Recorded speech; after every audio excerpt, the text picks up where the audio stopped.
Welcome back to the Price of Business. I'm your host, Kevin Price, talking to you about you and your business. Got former Congressman Steve Stockman on the program. He has been on my program so many times because he's very entertaining. But you can see, even as we were getting started, I had to restrain him. He wanted to get going. He could care less if the show is actually on or not. He has a walking radio program. Steve, always good to see you. How are you, sir? Fabulous. How have you been? I am great. Always glad to have you on the program. Good to be back in Houston. So much going on. You know, you're one of those rare individuals who served in Congress 4 years, but you did it over 2 decades, and that type of thing. Every time I come back, the government shuts down. That's true.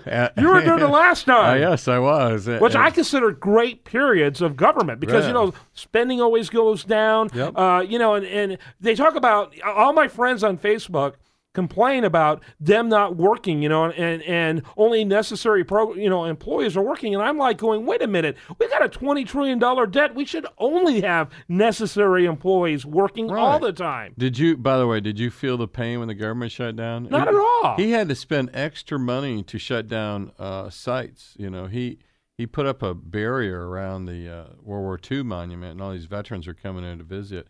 He had to hire extra staff and put up barriers to a monument that had no barriers. I mean, everybody would have been fine, but he spent money to make sure that the veterans felt the pain.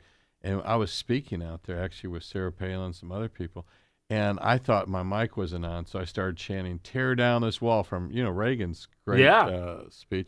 Next thing I know, the veterans were tearing it down and took it to the White House, and my staff said, "Steve, let's get the heck out of here before you get arrested." So yeah, that's just classic. They're really worried about guys in wheelchairs, the greatest generation, coming in there and being troublemakers. Yeah. It's really tragic, and it just shows you what a football. Of all the footballs you choose, how do you choose that one? By the way, there's a big myth out there. It really irritates me. Is Republicans are so fearful. I mean, I was in the caucus. As you know, we have a weekly caucus meeting. And they're all saying, we can't shut the government down because, we're going to lose. We end up winning more seats. Right. People were happy for us standing up for once. And yet the myth is still prevailing out there.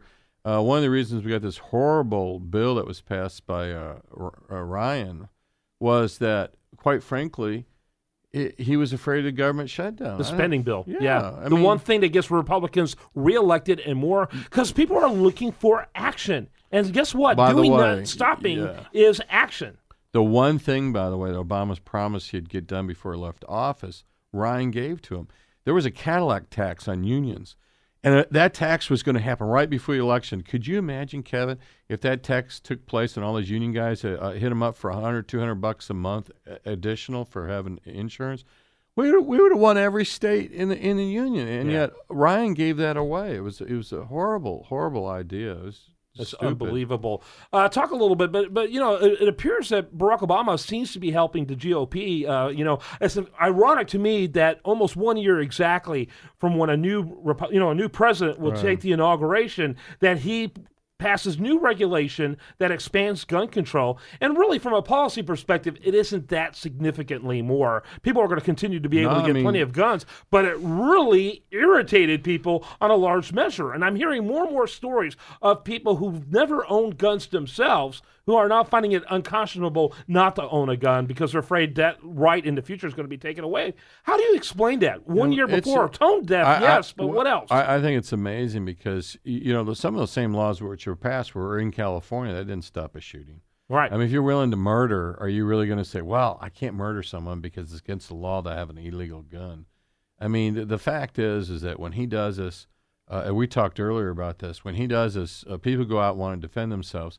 And one of the few stocks that actually increased, besides a few of the technical stocks and healthcare stocks, was the gun stocks. They tripled in price. If you invested when Obama got elected in some of these gun companies, you tripled your money. Yep. So it's phenomenal, and a record sales. No other president has had this many gun sales as Obama, and so it's really, quite honestly, hilarious in a way. Good for the gun businesses, Barack Obama. When we come back, we're going to have more of Congressman Steve Stockman.